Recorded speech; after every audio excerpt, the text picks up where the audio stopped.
Exam preparation के channel पे MCQ विज्ञान का सिलसिला चल रहा है। इसमें हम लोग स्टार्ट करेंगे। आज 40 तक हो चुका था तो 41 से शुरुआत करनी है। तो चलिए बिना देरी का स्टार्ट करते हैं। सबसे पहले क्वेश्चन है, फेरस सल्फेट से लोहा को निम्नलिखित में से कौन सी धातु विस्थापित करेगी। विस्थापन रिएक्शन का एक क्वेश्चन है जो कि हमको रिएक्टिविटी सीरीज से पता चलता है। तो आपको बताना है कि FeSO4 था, इसको से, ठीक है, इसको से Fe हटा करके SO4 के साथ यहाँ पर कौन आ जाएगा, यही आपको बताना है। जल्दी से इसको आंसर दीजिए, टाइम आपके पास है। ठीक है, जल्दी आंसर दीजिए क्या होगा। तो सबसे पहले हम लोग देखे थे, फे ली का बा सर का नाम मल अग जन आता, उसके बाद फे को कट आता है। तो जब तुम्हारा पहले इसके पहले ही आ जाता है जन, यानी कि ZN, तो आंसर इसका सही कौन हो जाएगा, सी इसका क्या हो जाएगा, सही जवाब। देखिए इसका आंसर सही आपको दिख रहा होगा कि फेरस सल्फेट से लोहा को कौन सी धातु विस्थापित करेगी, तो जिंक।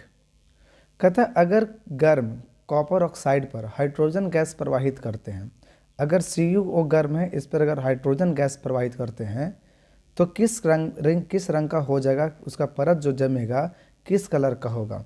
देखिए जब कॉपर को गर्म करते हैं तो हरा होता है, ठीक है, हरा होता है, लेकिन कह रहा है किस परत किसका जमेगा, तो हरा होने के बाद देखेंगे कि उसका जो रंग हो जाता है वो आपको आंसर देना, फिर हमको बताते हैं। जल्दी से, इस पहला ऑप्शन आपको दिया गया लाल रंग का, काला रंग का, भूरा रंग का, पीले रंग का। तो आप सबको जानते हैं कि उसका आंसर कौन हो जाएगा, सी, भूरे रंग का उसका कलर हो जाता है। अगला क्वेश्चन देखते हैं। अगर गर्म कॉपर ऑक्साइड पर हाइड्रोजन गैस प्रवाहित किया जाए तो परत उसके भूरे रंग का हो जाता है। किसी रासायनिक अभिक्रिया में ऑक्सीजन के अनुपात को बढ़ाना, देखिए ऑक्सीजन उसमें बढ़ा दिया जा रहा है, ठीक है, ऑक्सीजन का अनुपात बढ़ा दे रहे हैं, हाइड्रोजन उसमें क्या हो रहा है, घट जा रहा है। तो उसमें पूछ रहा है कि कौन सी अभिक्रिया होगी। ऑप्शन उपचयन, दूसरा अपचयन, तीसरा विस्थापन, चौथा ऊष्माशोषी।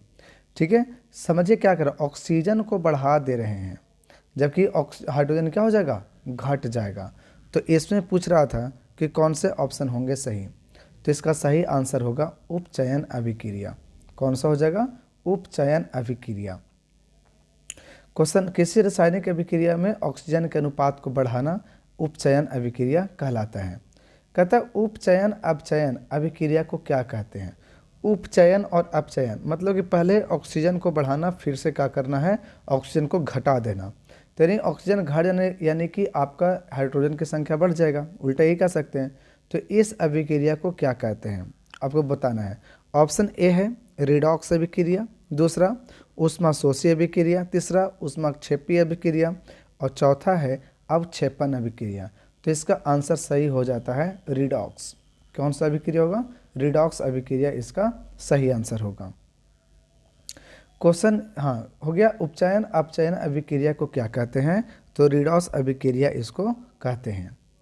निम्नलिखित विशेषताओं में कौन अलैंगिक जनन के लिए सही नहीं है। अलैंगिक जनन कह रहा है मतलब कि एसेक्सुअल रिलेशन में, एसेक्सुअल जो रिप्रोडक्शन होता है इसमें कौन सही नहीं है। ऑप्शन ए सिर्फ एक व्यष्टि का होना, युग्मकों का निर्माण होना अलैंगिक जनन के लिए सही नहीं सो बताया जा रहा है। निषेचन का नहीं होना या ज़्यादा संख्या में एवं शीघ्रता से संतानों की उत्पन्न होना, ये ऐसा कौन इसमें है जो अलैंगिक जनन के लिए सही नहीं है। तो इसका आंसर होगा युग्मकों का निर्माण होगा। अगर युग्मकों का निर्माण हो जाएगा तो लैंगिक जनन के लिए सही है, ठीक है, अलैंगिक के लिए सही नहीं है। अगला क्वेश्चन इसमें है कि एक लक्षण के जोड़े की आनुवंशिकी का अध्ययन क्या कहलाती है। एक लक्षण का जोड़े की आनुवंशिकी का अध्ययन क्या कहलाती है, आपको इसमें बताना। एक लक्षण के जोड़े के आनुवंशिकी का अध्ययन क्या कहलाता है, मोनोहाइब्रिड क्रॉस। क्या इसको बोलते हैं, मोनोहाइब्रिड क्रॉस। क्या बोलते हैं इसको, मोनोहाइब्रिड क्रॉस इसे कहा जाता है।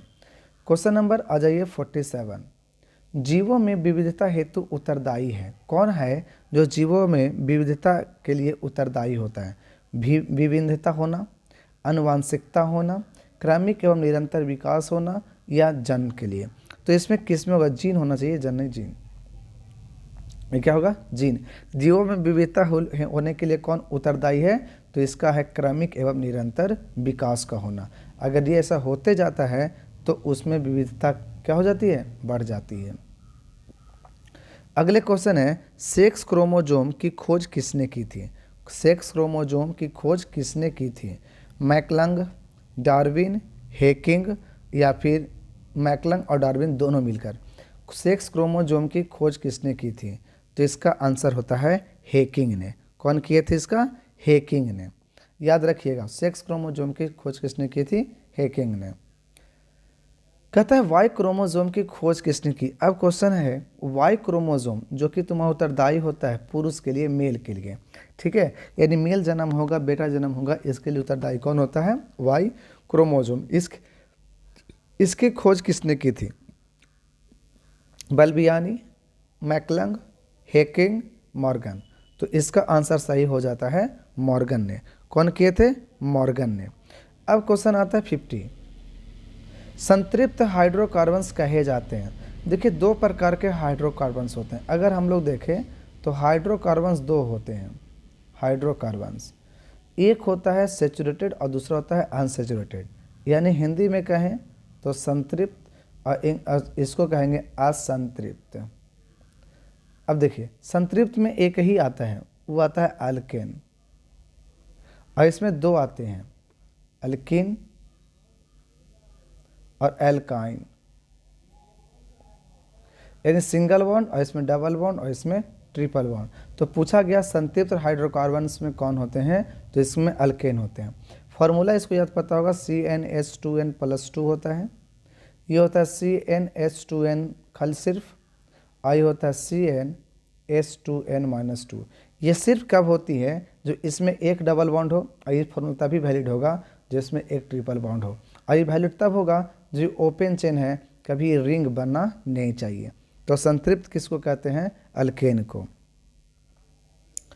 कहते हैं आवर्त सारणी में बोरॉन, सिलिकॉन, जर्मेनियम, आर्सेनिक और एंटीमनी, टेरिलियम, पोलोनियम, ये क्या है? ये सारे के सारे, इसका आंसर दे दिया गया, ये सारे के सारे क्या हैं? उपधातु हैं। ये कैसे है समझिएगा, तो आपको इस प्रकार से पीरियोडिक टेबल में देखने को मिलेगा। तो इसका मतलब क्या है? जो भी आपके ऐसे करके पीले कलर में जो रहते हैं वो सारे के सारे दिखाए गए क्या चीज़ हैं? उपधातु को, ठीक है। तो आप इसको हम पहले भी बता चुके हैं और आज भी बता दे रहे हैं। कहता है अष्टक के नियम किसने दिया था? कहता है अष्टक के नियम किसके द्वारा प्रस्तुत किया गया था? अष्टक, देखिए ये यहाँ पर लोथर मेयर एक कर्व दिए थे जो कि इनका ज़्यादा नहीं था, ये वॉल्यूम के आधार पर बताए थे। मेंडलीव से तुम्हारा मॉडर्न पीरियोडिक टेबल है, लेकिन अभी जो है वो नहीं।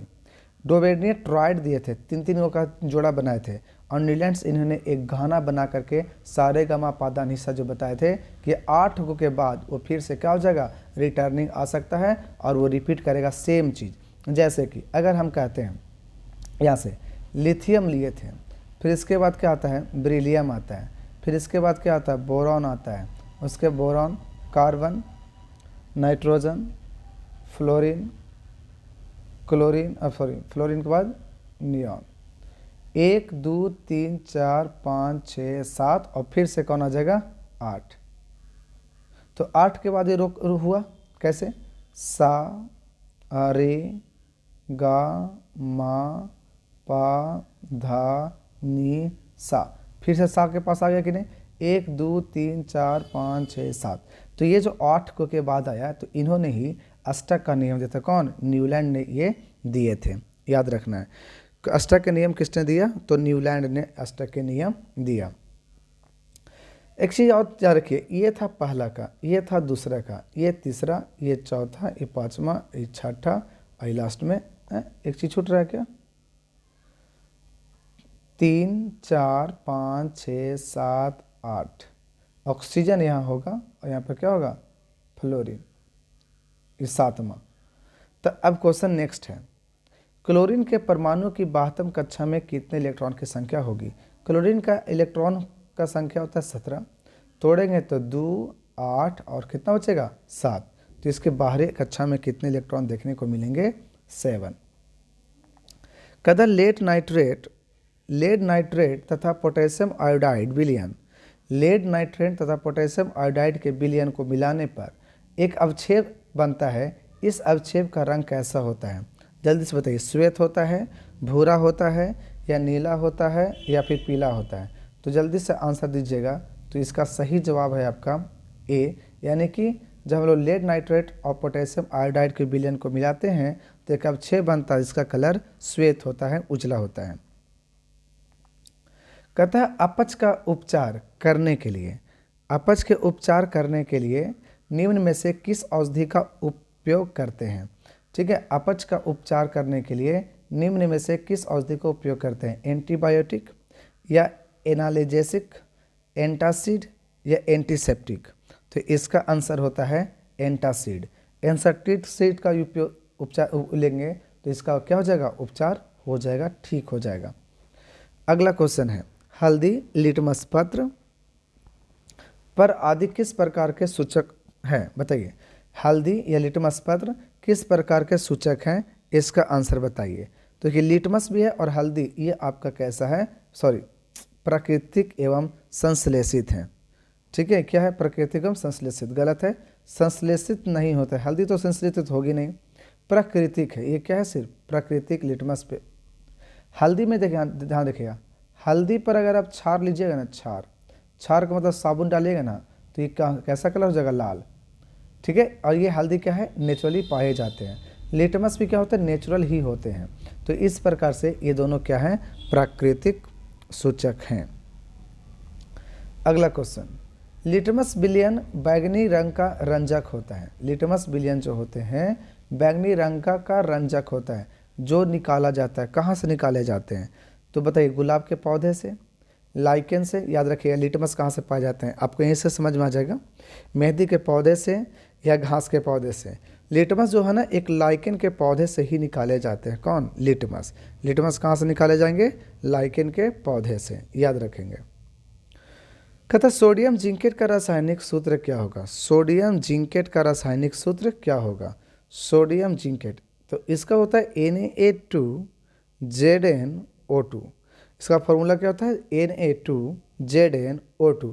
देखिए, ये NaZnO लिखा हुआ, ये नहीं है। Na2ZnO लिखा हुआ नहीं, ये होगा Na2ZnO2। ऑप्शन नंबर कितना? डी इसका सही है।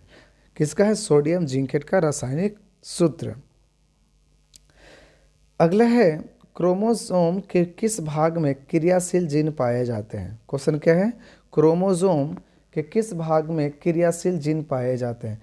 इस प्रकार से होता है क्रोमोसोम, तो ये वाला भाग में पाए जाते हैं जीन, और इसको कहलाता है आपको क्या?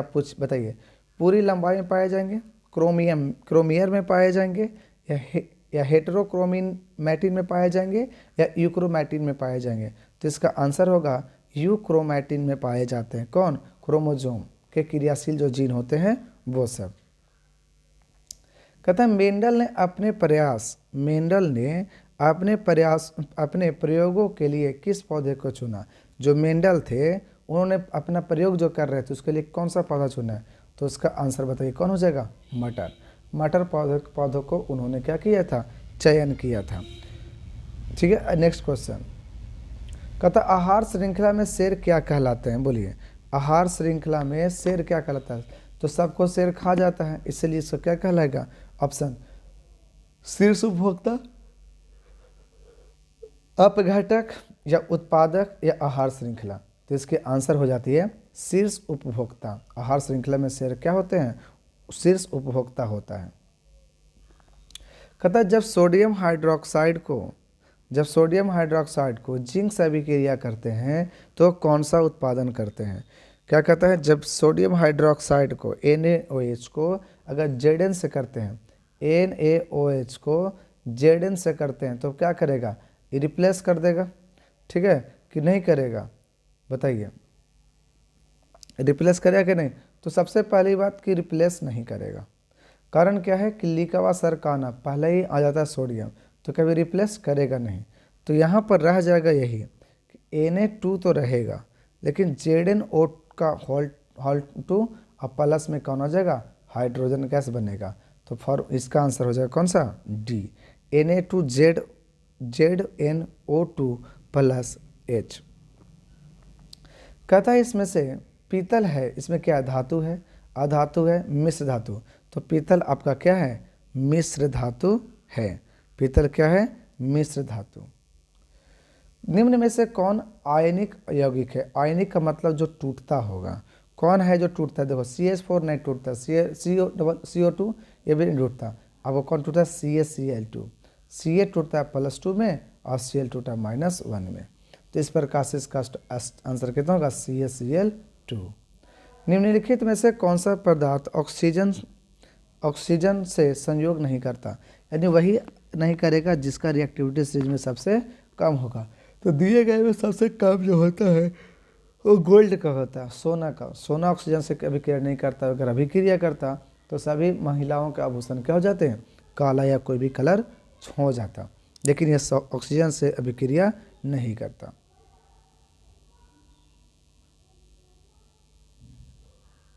एक मिनट,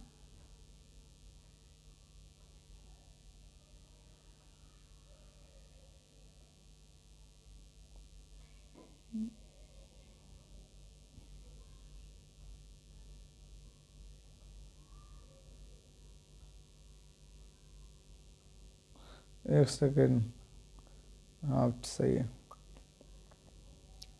66, शुद्ध सोना को व्यक्त किया जाता है, किस में शुद्ध सोना को व्यक्त किया जाता है, जल्दी बताइए। तो 22 कैरेट में तो आभूषण बन जाती है, 20 कैरेट में भी आभूषण बनती है, 12 कैरेट में एकदम खराब आभूषण बनता है। प्योर सोना जो आपका था 24 कैरेट, तो इसको से आभूषण बनाए नहीं जा सकते। अगला क्वेश्चन है, जैव वातावरण में शामिल है, बताइए जैव वातावरण में शामिल है, जो जैव वातावरण जो कि रहन सहन वाला हो, मृदा, जल और वायु, जंतु, पौधे, मनुष्य, सूर्य का प्रकाश, वायु और वर्षा, फिर इनमें से कोई नहीं, तो इसमें तीनों ही होगा, जंतु, पौधे तथा मनुष्य। एक इसमें वातावरण के बारे में कही जा रही थी। ओजोन परत को सर्वाधिक हानि पहुंचाने वाला कौन सा है, CFC गैस होते हैं जो ज़्यादा उसको क्या करते हैं, हानि पहुंचाते हैं। क्लोरोफ्लोरोकार्बन कौन है, क्लोरोफ्लोरोकार्बन। अगला है, कौन सा धातु कमरे के ताप पर द्रव होता है, धातु पूछ रहा है जो कि कमरे के ताप पर क्या होता है, द्रव होता है। तो इसका आंसर होता है ब्रोमीन। ब्रोमीन जो है ना कमरे के ताप पर भी क्या होगा, द्रव होगा। CnH2n+2 बताए थे, किसका सूत्र है, अल्केन का। नीला थोथा यानी तुतिया, नीला थोथा का सूत्र क्या है, तो सब लोग जानते हैं CuSO4 × 5H2O, तो आंसर कितना होगा, बी। अगला क्वेश्चन है, इथेनॉल को वायु में जलाने पर, इथेनॉल को वायु में जलाने पर उसकी लौ का रंग कैसा होता है। इथेनॉल बहुत अच्छा जलता है, अब बहुत अच्छा जलता है तो उसका कलर हमेशा सब क्या होता है, नीला होता है, ठीक है, इसमें ज़रा सा भी वेस्टेज नहीं होते। कहता है पेंटेन से व्युत्पन्न एल्कोहल का आणविक सूत्र क्या होगा। तो पेंटेन है तो सबसे पहली बात C5 होगा, तो आंसर एक ही को दिख रहा है, कौन सा, बी, जिसमें कितना है, C5। कोई दिक्कत। चौसठ, निम्न में से कौन सा दिन अंतर्राष्ट्रीय योजना के दिवस के रूप में मनाए जाते हैं, बताइए। 5 जून, 22 अप्रैल, 16 सितंबर, 3 दिसंबर। तो इसकी आंसर होगी 16 सितंबर को ही मनाए जाते हैं क्या, अंतर्राष्ट्रीय ओजोन दिवस। अंतर्राष्ट्रीय ओजोन दिवस कब मनाया जाता है, 16 सितंबर को। निम्न में से नर्मदा बचाओ आंदोलन के नेतृत्व किसने किया था, चंडी प्रसाद भट्ट, अमृता देवी, या मेधा पाटकर, या सुंदरलाल बहुगुणा। तो इसके आंसर हो जाएगा मेधा पाटकर। कौन हो जाएगा, मेधा पाटकर। निम्न में से कौन सा एक उभयलिंगी जंतु है, तो इसका आंसर क्या हो जाएगा, केचुआ। कौन हो जाएगा, केचुआ उभयलिंगी जनन है। निम्न में से कौन सा हो गया, केचुआ। अगला, आवर्त सारणी के समूह 1 के तत्व कहलाते हैं, बताइए क्या कहलाएंगे? आवर्त सारणी के समूह के एक तत्व क्या कहलाएंगे? क्षार धातु। कि जितने भी धातु होते हैं उस सब का ऑक्साइड बनाते हैं तो क्या बनता है? बेस बन जाता है। अब क्वेश्चन है, आधुनिक आवर्त नियम के अनुसार, आधुनिक आवर्त नियम के अनुसार तत्व और गुण धर्म को रखा गया है एक साथ, तो इसका आंसर क्या होगा? परमाणु द्रव्य में आवर्त फलन नहीं, परमाणु संख्या में आवर्त फलन रखा गया था, इसके कारण से। 69, हरित लवकों के अंदर झिल्लिया से बनी नालिया को क्या कहते हैं? हरित लवक में, एक मिनट फिर मैं भाग गया, हाँ, हरित लवक में झिल्लियों से बनी नालियों को क्या कहते हैं? थाइलोकाइड। क्या कहते हैं उसको? थाइलोकाइड। प्रकाश संश्लेषण की प्रकाशीय प्रक्रिया हरित लवक के किस हिस्से में होती है? बताइए, ये आंसर बताइए। तो इसकी आंसर क्या होगी? ग्रैना। क्या हो जाएगी? ग्रैना। जरूर इसको पढ़िए, बाकी को बताइए। तब तक के लिए जय हिंद।